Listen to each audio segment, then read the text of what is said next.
Hello बच्चों, और question is here identify the edible parts A B C D so in the diagram.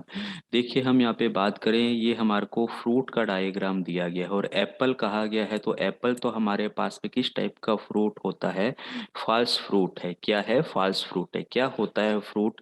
False fruit का मतलब देखिए, fruit जो हमारा नॉर्मली जो हम बात करें, नॉर्मली जो फ्रूट डेवलप होता है वो फ्रॉम कहाँ से होता है? ओवरी से होता है।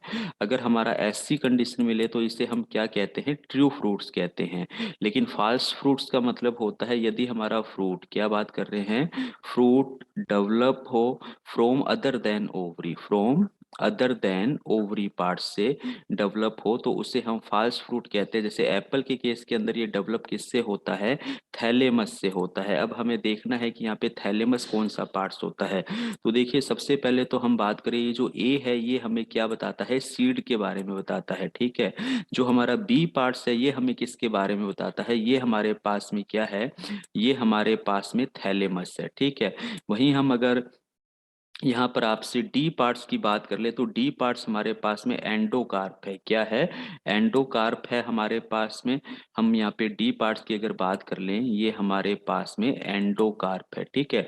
वहीं अगर हम सी पार्ट्स की यहाँ पे बात कर ले तो ये हमारे पास में क्या है? ये हमारे पास में मीजोकार्प है। तो एक एक करके हम बात करते हैं। देखिए, ए हमारे पास में यहाँ पे अगर हम बात करें तो ये किसको रिप्रेजेंट करेगा? ए हमारा सीड को रिप्रेजेंट करेगा।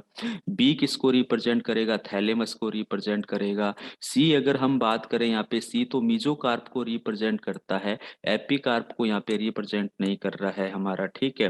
वहीं हम बात कर लें, डी किसको रिप्रेजेंट करता है? एंडोकार्प को रिप्रेजेंट करता है। तो अल्टीमेटली यहाँ पे हमें ये जो एडिबल पार्ट्स दिया हुआ है, एडिबल पार्ट्स यहाँ पे हमारे पास में कौन सा होता है? हम यहाँ पे बात करें, थैलेमस होता है। क्या होता है? थैलेमस एडिबल पार्ट्स है। ये सीड हमारा नॉन एडिबल पार्ट्स है। ठीक है। ये हमारे पास में नॉन एडिबल पार्ट्स है। नेमिंग की अगर बात करेंगे तो ए, बी और डी बिल्कुल नेमिंग सही है, सी की नेमिंग गलत है। लेकिन नॉन एडिबल पार्ट्स है ये हमारे पास। एंडोकार्प्स भी हमारे पास में, एंडोकार्प भी हमारे पास में नॉन एडिबल पार्ट्स है। इसके अंदर एडिबल पार्ट्स हमारे पास में कौन सा होता है? थैलेमस होता है। ये याद रखिए, इसलिए बी ऑप्शन यहाँ पे बिल्कुल सही जाता है। Option B is the correct answer. Thank you.